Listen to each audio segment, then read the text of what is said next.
Hello guys, இப்போ ஆக்சுவலாக time வந்து 1 PM ஆக போகுது, மிட் நைட். ஸோ இந்த டைமில் வந்து நான் எடுத்த இந்த ஒரு டிசிஷனால் நான் ஃப்ரீடமாக என்ஜாய் பண்ணிகிட்டு இருக்கேன். இந்த 1 PMக்கும் வந்து இந்த ஒரு யாருமே இல்லாத ரோட்லேயும் என்னால் ஒரு வீடியோ வந்து மேக் பண்ண முடியுது. அதுக்கு நான் எடுத்த இந்த ஒரு டிசிஷன் தான். நம்மளுடைய லைஃப்பில் வந்து ஆஸ் எ மேனாக வந்து நிறைய ரெஸ்பான்சிபிள் வந்து இருக்குது. அந்த ரெஸ்பான்சிபிளில் நான் நிறைய டிசிஷனும் நம்ம எடுப்போம்.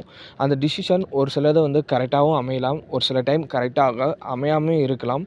ஸோ அந்த மாதிரி டிசிஷன் வந்து நம்மளுக்கு ஏற்ற ஆப்பர்ச்சுனிட்டியை வந்து நோக்கி தான் நம்ம போகணும். இட்ஸ் அண்ட் ராங் டிசிஷனாக இருந்தாலும் அந்த டிசிஷனில் எப்படி ஆப்பர்ச்சுனிட்டி நம்மளால் அச்சீவ் பண்ண முடியும், எப்படி ரைட் கோலை வந்து அந்த ராங் டிசிஷன்லையும் நம்மளால் மூவ் ஆன் ஆக முடியும்னு சொல்லி நினச்சிக்கிட்டு நம்ம ஜஸ்ட் ஏதோ திங்க் லைக் ஒரு மூவ் ஆன் ஆகிறது வந்து ஒரு பெஸ்ட்டு சாய்ஸாக இருக்கும்னு நான் நினைக்கிறேன்.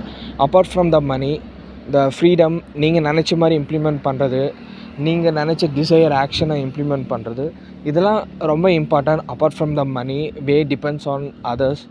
இதெல்லாம் தாண்டி just like the way of how the brain tells, how the heart tells, அதை இம்ப்ளிமெண்ட் பண்ணுறது வந்து பெரிய விஷயம் நான் நினைக்கிறேன். It's a man to man talk series video number 1. இந்த மாதிரி நிறைய விஷயங்கள் தெரிஞ்சுக்கணுன்னா நம்ம சேனலை வந்து சப்ஸ்கிரைப் பண்ணிக்கோங்க. ஸோ நம்ம பேஜும் ஃபாலோ பண்ணிக்கோங்க. Thank you guys.